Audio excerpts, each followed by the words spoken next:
وقتتون بخیر و خوش برگشتید به چنل خودتون. من حنا هستم، تاروت ریدر شما، و بریم به سراغ فال پیشبینی یا پیشگویی 15 روز آینده از کارت های تاروت. بنابراین قبل از هر اتفاقی سابسکرایب چنل و لایک ویدیو رو انجام بدید تا انرژی خوب خودتون توی فال های خودتون هم جای بگیره و بریم به سراغ بر زدن این برگه ها برای این پیشبینی 15 روزه در مورد هر زمینه‌ای که میخواید از اون نتیجه بگیرید یا جوابی داشته باشید. تمرکز کنید و تفکر کنید. در پایان هم برای عناصر چهارگانه پیشنهاد رو برای این 15 روز برای عنصر آب، باد، خاک و آتش توضیح میدم. خب حالا که کارت ها رو بر زدیم، اول بریم به سراغ پارت ابتدای این فال که در مورد مسائل کاری، مالی، پولی، تحصیلی یا هر چیزی هست که بخش جدی رو در مورد زندگی شما میتونه در بر بگیره.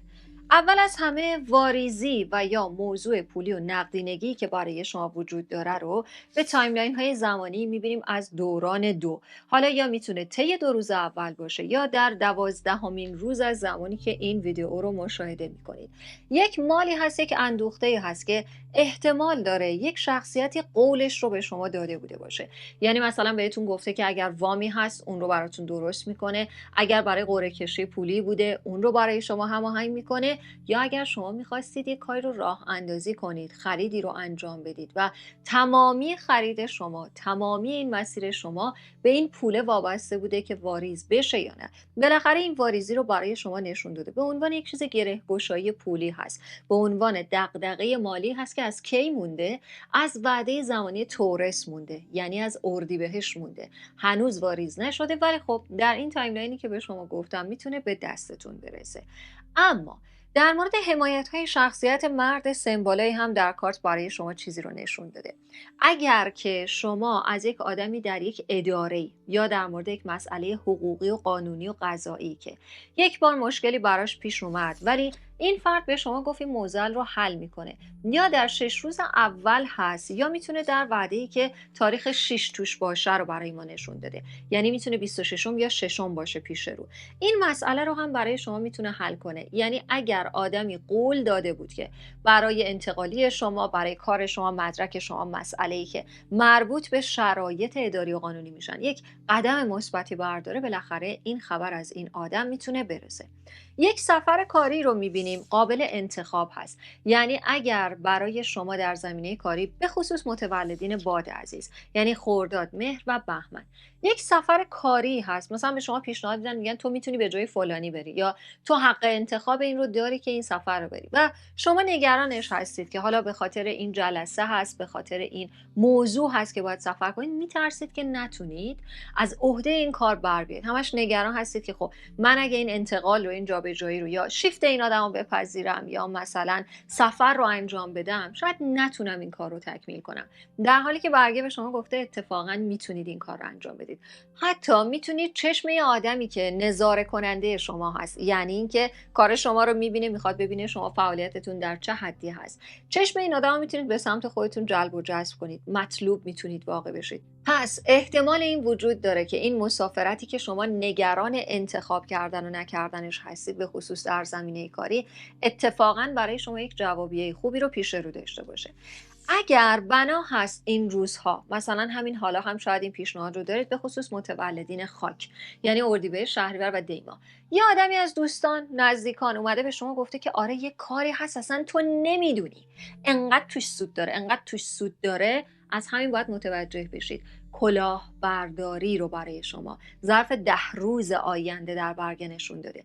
از کارت‌های خطر هست. یه آدمی میاد با عشوه‌گری، با طنازی یا مثلا با زبان بسیار شیرین و قشنگی میاد خودش رو مموش میکنه و به شما میگه که آره تو اگه الان این سرمایه گذاری کاری رو بکنی، میبینی فلانی به کجا رسیده، تو هم به اونجا میرسی. دروغگویی و کلاهبرداری در زمینه پیشنهادات کاریه. حالا چون یکی از برگه هایی است که بیشتر سرمایه گذاری رو نشون داده، پس هر چیزی که برای مشارکت هست، برای سود آوری هست، برای ادغام شدن در یک کاری هست، حداقل توی 10 روز آینده برای شما خطر آفرینه. و بدونید اگه میخواید روش حساب کنید فقط یک ذهنیت واهیه و این آدم نمیتونه انتظار رو برای شما برآورده کنه.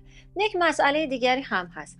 اگر شما انتظار دارید که مثلا یک آزمونی یا زود هنگام انجام بشه، یا انتظار داشتید که مثلا خیلی سریع در مورد یک آزمونی خبر رو بشنوید، بدونید تو این 15 روز آتی نخواهد بود، چون از کارت هایی است که یا خبر رد شدن از یک آزمون هست، به خصوص متولدین آب، یعنی تحت تاثیر تیر آبان و اسفند، یا برای شما رد شدن از یک آزمون هست، یا اینکه باید به دوره بعدی اون رو موکول کنید، یا اینکه آزمونی که دوست دارید توی همین 2 هفته آینده باشه، تو 15 روز آتی باشه، متاسفانه نمیتونه عملی بشه.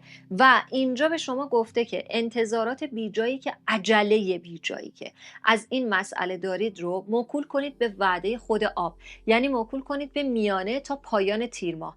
نه، منظورش اینه اون آزمونی که همین الان میخواید انجام بشه از میانه تیر به بعد هست که انجام میشه، نه تاریخی که حال حاضر انتظارش رو دارید. حداقل این رو به شما گفته اگر میخواید امتحانی بدید بعد از میانه تیر به بعد میتونه خوب باشه، نه همین حالا که دارید این فال رو میبینید.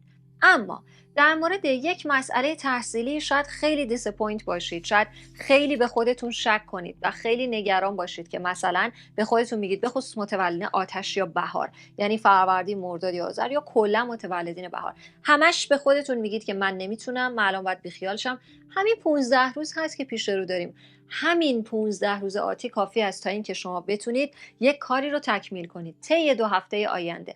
اگر روی چیزی تمرکز کنید، اگر روی چیزی مطالعه رو تکمیل کنید، انگار خیلی میتونه برای شما نتیجه خوبی داشته باشه، در حالی که شاید میترسید که مثلا به خودتون میگید که نه، من این 15 روز دیگه گیواب میکنم، بیخیال میشم و دیگه این کار ادامه نمیدم. اتفاقا در این زمینه به شما گفته که نه، باید کاری رو ادامه بدید. همه چیز به همین 2 هفته آتی میتونه وابسته باشه. اما یکی از برگه ها هست که در مورد استخدام هم هست. احتمال داره که این کارت برای پول نبوده باشه، احتمال داره برای شما عزیزانی که تابستونی هستید یک مسیر شغلی باشه که رونق میگیره. مثلا چه چیزی؟ شما خرید و فروش و معامله انجام میدید، یه مدتی بوده که تق و لق بوده، خیلی سود نداشته، سود آوری برای شما رو در این کارت نشون داده. یا مثلا میخواستید که یک کاری، یک شغلی درآمد بیشتری داشته باشه برای شما، قرار هست که همین اتفاق تو این 2 هفته آینده بیفته. اما یک اخطار هم برای مشکل قانونی میبینیم، میتونه جریمه باشه یا باز شدن دوباره پرونده‌ای که از تیر سال قبل بسته شده. پس اینجا داره بهتون میگه اگر احضاریه‌ای وجود داره، اگر اسمسی برای شما میاد بابت مسائل قانونی، بدونید واقعی هستن. بنابراین این خبر منفی رو در مورد مسئله قانونی هم نشون داده. پرونده‌ای که شاید خودتون هم همش نگرانش بودید که بسته شده ولی امکان باز شدن داره، این چرخه رو هم نمایش داده از اتفاقاتی هستن که میتونن رخ بدن. اگر به دنبال استعفا دادن هستید، به خصوص متولدین پاییز و زمستان، اگر به دنبال استعفا دادن هستید، این 15 روز رو صبر کنید. یه سودی هست، یه پولی هست که با این 15 روز صبر کردن میتونه عاید شما بشه. پس بهتر هست صبوری داشته باشید. بریم به سراغ بخشی که در مورد مسائل عاطفی هست. حالا اگر الان چشم انتظار حضور فردی هستید، اگر حالا خودتون در رابطه هستید، اگر کراشی دارید یا کاراکتر عاطفی هست، اصلا با هم ببینیم که این برگه ها چه چیزی رو میتونن نشون بدن. در وهله اول بازگشت رو برای 2 متولدینی میبینیم که در کارت هست. بازگشت و حضور دوباره‌ای که یا این فرد میتونه جز متولدین آب باشه، یعنی تیر آبان و اسفند باشه، بازگشت از سمت چنین فردی هست، یا جز متولدین آتش باشه، یعنی فروردین، مرداد یا آذر باشه، یا اگر خود شما این متولدین هستید، احتمال بازگشتی هست که چند وقت کات شده یک وعده یکمی هست که از این رابطه دور هستید، 1 ماه یا 1 فصل، یا از شروع نیم سال یکم، یعنی از شروع فروردین. اگر این ارتباط قطع شده، کات شده، یا اینکه شما اصلا نمیدونید که چه مسیری داره، نمیدونید که چه اتفاقی میخواد براش بیفته، طرف مقابلتون صم بک هیچ حرفی نزده، وایساده همینجوری هیچ کاری نکرده، شما اصلا نمیدونید داستان چیه، برمیگرده و یه سری صحبت‌های جدیدی انجام میده.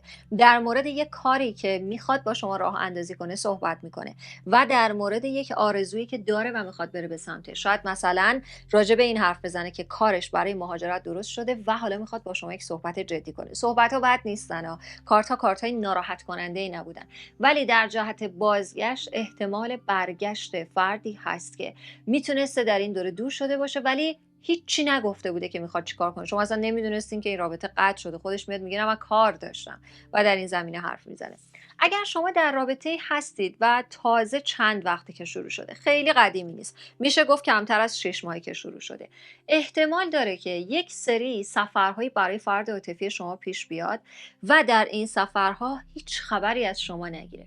این اولین زنگ خطری هست، این اولین اعلان خطری هست برای شما که بدونید خب این آدم وقتی در کنار بقیه هست، در کنار دوستانش هست، خانواده‌اش هست، یه جای دیگه هست، هیچ خبری نمیگیره، هیچ اهمیتی نمیده و این یعنی خیلی راحت حواسش پرت میشه. حتی شاید یک بحثی به وجود بیاد در حالی که شما یک حرف ساده رو بهش میزنید، مثلا بهش میگید که بد نبود، مثلا یه پیامی میدادی، رسیدی نرسیدی، شروع میکنه به جنجال. خب اینجا الرت و اخطاری هست. رابطه‌ای که کمتر از 6 ماه آغازش کردید یک شکاف رو ممکنه در این 15 روز آتی داشته باشه. اون هم مسافرتی که شما گفتید من دلنگرانم، بهش میگید که من نگرانم این سفر رو میخوای بری که اصلا خوب هست نیست، با کی هستی با کی نیستی، ولی این آدم گوش نمیده. پس امکان قطع شدن ارتباط زیر 6 ماه برای شما عزیزان هست. یا این فرد خودش باده یا برای شمایی که باد هست، یعنی خرداد، مهر و بهمن ماه. اما اگر شما کراشی دارید و این کراش مد نظر در یک محیط کاری هست، احتمال یک سری جلسات هست و در این جلسات این کراش مد نظرتون میاد و یه سری حرفا رو میزنه، بقیه میگن او داره باهات کلکل میکنه. امکان این قضیه وجود داره که فرد احساسی که شما همش درگیرش بودید این دفعه در یه جلسه شما یه حرف خیلی ساده رو میزنید، در ازا میاد میگه که نه اونی که تو میگی نیست، برو مثلا فلان کارو بکن، اطلاعاتتو بیشتر کن. این کلکلی که این فردی که خودش سبز رو هست، از این سبز بانمک ها هست و ممکنه که قد و قامت بلند یا آدم کشیده‌ای باشه، یعنی اندام کشیده‌ای داره، ممکنه این آدمه که وسط جمع داره این کار میکنه در عوض داره شما رو مثلا یه جوری به سمت خودش میکشه، به جای اینکه بخواد خیلی مسالمت آمیز صحبت کنه، چون نمیدونه شاید شما بهش علاقمند هستید. بنابراین ابراز علاقه‌شو اینطوری با کلکل ممکنه به شما بگه، در جلسه‌ای، در یک میهمانی یا در یک جمعی. بیشتر شرایط محیط کار هست، یعنی امکان داره که این فرد مد نظر در فضای کار و شغل شما باشه. ولی در کل از برگه هایی رو میبینیم که این فردی که سبز رو هست میتونه این چنین ارتباطی رو با شما بگیره و این آدم اختلاف سنی 5 یا 10 رو داره، 5 سال یا 10 سال اختلاف سنی رو داره. پس بدین صورت هست فردی که کراشی روش دارید یا علاقه‌ای بهش دارید ممکنه همچین کاری انجام بده، ولی فکر نکنید بعدش میاد اتفاقا برعکس میخواد این کارو بکنه که شما مثلا بیاید به سمتش یا توجه شما، فکر شما درگیرش بشه. از این آدمای حرص‌سرا هستن ولی خیلی جذابن، ممکنه از این آدما باشه. اما اگر به دنبال یک ارتباط احساسی هستید که تازه برای شما به وجود بیاد، یعنی رابطه بعدی باشه، امکان داره طی 5 یا 15، یعنی 5 روز آتی یا 15 روز آتی، یک موقعیت احساسی برای شما به وجود بیاد. این فرد جزء متولدین تابستان هست یا آتش و خاک، یعنی جزء متولدین میانه فروردین تا میانه اردیبهشت یا میانه مرداد تا میانه شهریور یا جزء متولدین آذر تا اوایل دی ماه هست. این شخصیت مد نظری که در برگه میبینیم ممکنه اختلاف سنی 3 یا 4 سال رو داشته باشه و البته فردی هست که یا شکستی داشته یا جدایی داشته یا به تازگی جدا شده. حتی شاید شما این آدم رو میشناسیدش، از اقوام میتونه باشه، از آشنایان میتونه باشه و احتمال دیدار این فرد توی یک مجلس عروسی هست، توی یک مجلس ازدواجی هست، توی یک جمعی هست که برای شادباش هست، برای ازدواج کردن، مراسم نامزدی فردی هست.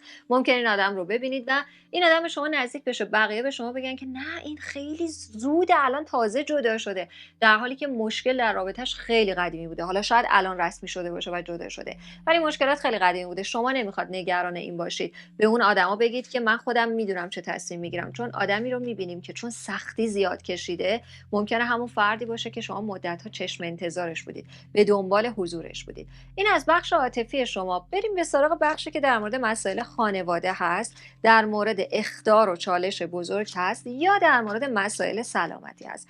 اول از همه به عنوان موضوعات خانوادگی اتفاقهای خوب رو میبینیم. قبولی در آزمون یکی از اعضای خانواده رو میبینیم که در کارت دیده شده.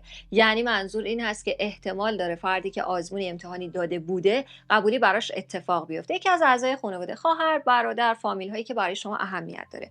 دوم، پولی که مربوط به افراد خانواده بوده و انگار چشم انتظارش بودید، چشم انتظارش بودن تا اینکه بتونید یک کاری رو آغاز کنید. مثلا اگر به دنبال پولی بودید تا ماشین رو عوض کنید، وسیله و یا یک لوازمی رو از خونه تهیه کنید، یا به دنبال پولی از اعضای خانواده بودید تا اینکه بتونید یک ثبت نامی رو انجام بدید. این مسئله میتونه انجام بشه. حالا چون هر دو برگه هستن از امضا زدن چیزی، میتونه ملکی باشه از املاک خانوادگی که تعیین تکلیف میشه و فروش میرسه. چرا به فروش میرسه؟ به خاطر اینکه قرار هست یک پولی در این زمینه به دست شما برسونه.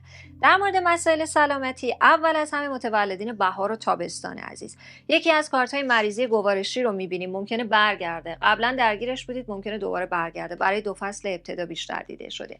و باید مراقب باشید. چیکار باید بکنید؟ باید بدونید که تو گرما خیلی نباید بمونید، یا آب و هوا اگه تغییر کنه حال شما هم بد میشه. این هوا ممکنه که درون شما رو به هم بریزه. این به عنوان یک مسئله سلامتی هست. اما اگر شما جزو متولدین آب یا پاییز هستید، بدونید که جزو متولدین تیر یا پاییز یا اسفند هستید. بدونید امکان عمل جراحی هست. عمل جراحی که با حمایت دیگران انجام میشه یا با نظر دیگران، نظر مثبتشون میتونه شکل بگیره، یا وقت جراحی که میخواستید بالاخره به دست شما خواهد رسید. به عنوان یک چالش فقط و صرفاً چالشی رو میبینیم از چشم خوردن، نگاه منفی افرادی. دوم، شاید چالش برای یک فرزندی باشه. اگر بارداری دارید، خود شما یا افراد خانواده باردار هستن، اونم فرزند پسر یا توین، یعنی دوقلو یا پسر هست، مراقبت ویژه نیاز هست به خاطر اینکه بالا رفتن فشار رو میبینیم.